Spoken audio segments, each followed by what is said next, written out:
My friends and I picked up Sonic Racing Crossworlds a couple weeks ago. We modded it so we're all running on foot instead of using vehicles. I'm playing as Hatsumi Miku, and the mod support in this game is generally crazy. There's custom characters, music, visuals, the whole shebang. The base roster is already huge, with 23 characters base game along with some unlockables and future DLC, each with different speed, handling, and acceleration stats.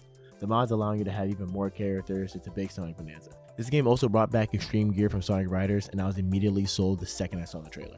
Like, Extreme Gear is what made Riders so cool, and I can't even see it with our on-foot mods, but just knowing that it's there makes me smile, and I don't give a about the cars. Overall, I think this might generally be one of the best kart racers I've ever played, but it's also one of the most frustrating, emotionally taxing, and exhausting games I've ever touched, and it's absolutely worth the price when it's on sale.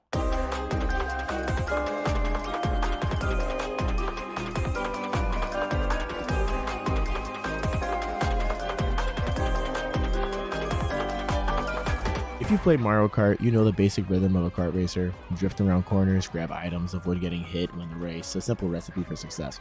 Crossworlds does all of that, but it's way faster, more technical, and hurts a lot more. Drifting in this game feels actually amazing. You can counter drift, which is when you let go of the drift button for a short amount of time before drifting again in another direction.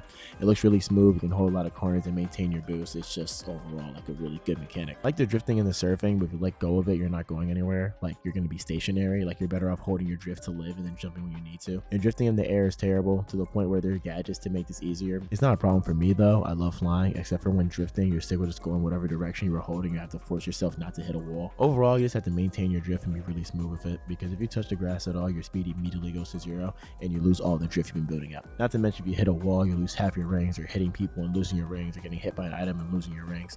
Basically everything in this game takes your I never realized how important collectibles were in races until I played Crossworlds. Like, losing your rings is so terrible in this game. Mario Kart coins I could care less about. You probably need like 10 of those bitches to go max speed, and even then you're fine without them. If you don't have at least 10 rings in Crossworlds, you're done for. Like, say goodbye to maxing out your speed and just close out of the game if you get hit by anything. Even the jump from 99 to 100 rings is big. It's an extra +7 boost to your speed, which is extremely important. But I spent entire races with deadass 1 ring and nothing to show for it. Getting rings is not an issue though. They're basically all over the map, and sometimes you have the choice between getting rings or getting an item. But once you're in a good position to have a good amount of rings lined up with some solid items, you should be in a perfect spot to finish the race strong. Until you remember that 11 other people have items too.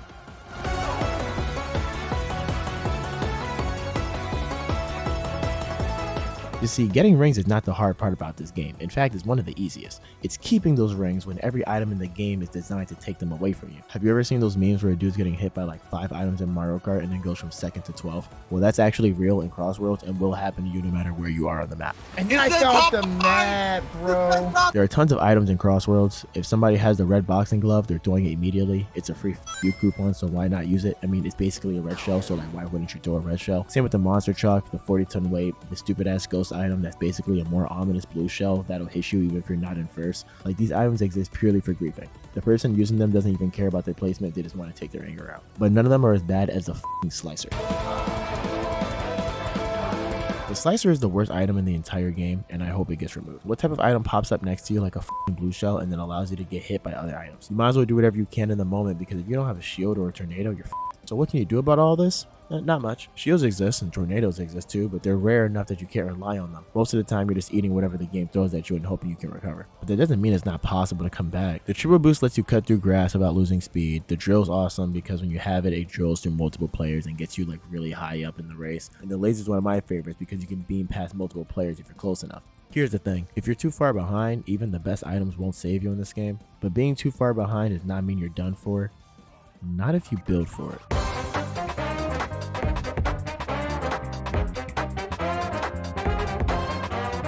Gadgets are the addition to Sonic Crossworlds that I've never seen in other racing games. It's basically a deck builder for your vehicle. There's gadgets that stop you from taking damage when you slam into a wall, gadgets that give you rings for doing things like air tricks, which is like really important by the way, going on boost panels, gadgets that give you items when you start laps, and other ones that just boost your stats. These gadgets can seriously help you with getting to first place. One of my favorite ones gives you a 50% chance of getting 2 items when you get 1 box, and another one just allows you to hold on to 3 items. I have this one build called the die build where I have a guarantee of 2 items along with 3 slots. So if I'm in last place on the final lap, I can just unreasonably throw out everything and get back to the front.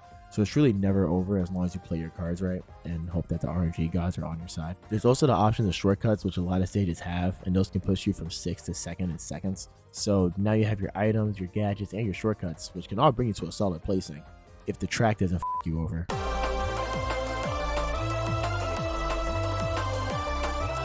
And the tracks will f you over. I haven't seen Mario Kart have this many hazards. Grass patches that carry momentum entirely, drops that send you off the map if you're even slightly offline. Pumpkin Mansion has this one drop that gets me every single time with that f***ass green goo. Chow Park has a drop that's damn near the only one in the game that actually poses a real risk. But those same maps also have insane shortcuts. The grass patches on Market Street and Pumpkin Mansion are easy to blast you with a boost item to gain the lead. Kronos Island has a shortcut that cuts the majority of the lap short, and they also allow you to race on squid. You get to race on squid. That's so fire. Metal Harbor is cool, but their shortcuts I'm not too fond of. And then there's the Crossworlds, which is a staple part of the game. Mid-race, you'll hit these ring portals that take you to one of the 15 distinct mini stages. And some of these are really cool. Other ones are annoying to even look at. This one with the dragons, awful. But then you have Galactic Parade, which is basically Final Escape, which is basically this game's Rainbow Road, and it's beautiful. My favorite Crossroad is Roulette Road, which is Casino Park from Sonic Heroes. It was my favorite map in that game, and seeing it here made me unreasonably hyped the first time I went through it. Overall, the stages are fun. Yeah, there's water portions that drag and certain pieces of Crossroad that don't make any actual sense. But with the variety of shortcuts and the chaos that happens in every race, it just keeps it all feeling different. And the music? Yeah, the music carries all of it.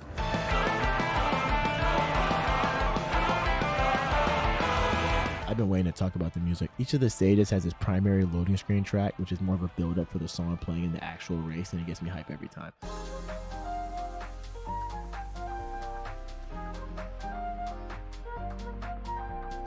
Each of the maps has both a normal version and a final lap version, which is a more hyped up version of the original.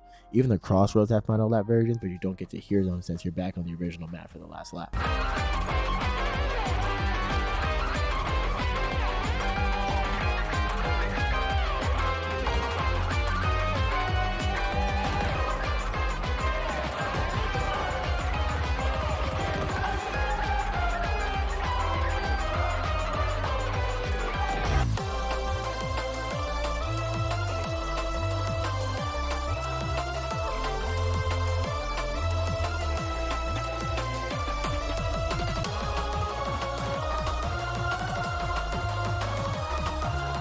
Lore and Camellia, which are 2 hardcore techno music producers, they made a lot of music that's in like a lot of rhythm games. They worked on the soundtrack for this game, and hearing their names attached immediately made sense because these tracks are like really good, and I was super hyped to hear like Lore worked on these tracks. Like, that's so wild.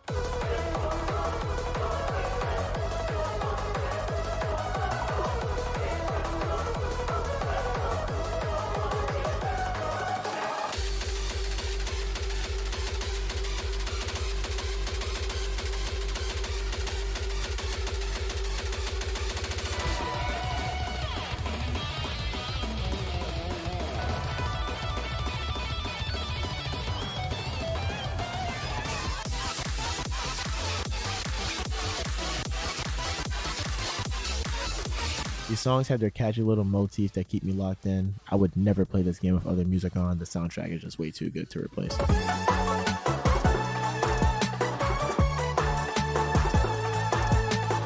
So with all of that, the chaos, the comebacks, the music, the nostalgia, is the game worth $70? No. This game is super good. The tracks are bright and have a lot of thought put into them. The high speed and constant action keeps you coming back for more. You can play with up to 4 friends online, create private lobbies, and there's even ranked if you want to get your elo up. The music's incredible, it's all well done, and absolutely worth the money. But no game is worth $70. I'm not saying that it doesn't have enough content. You don't need a story mode in the online racer, and rank keeps things fresh so you can learn shortcuts and tech from people at your skill level. But $70, that's too much. $40 is a good sweet spot. Here's the thing, Crossroads has crossplay, so you don't need to drop $500 on the Switch 2 to race your friends. You can mod it on PC, it's accessible, customizable, and it's Sonic the Hedgehog. And these are all genuine benefits that make the game way more flexible than most kart racers. The next time Sonic Crossworlds goes on sale, get it. Please get it. It's one of the most fun racing games you'll ever play. But with the way these races go, the items, the chaos, the emotional highs and lows, the last thing you want to be asking yourself on the verge of closing the game out is, why did I pay $70 for this shit?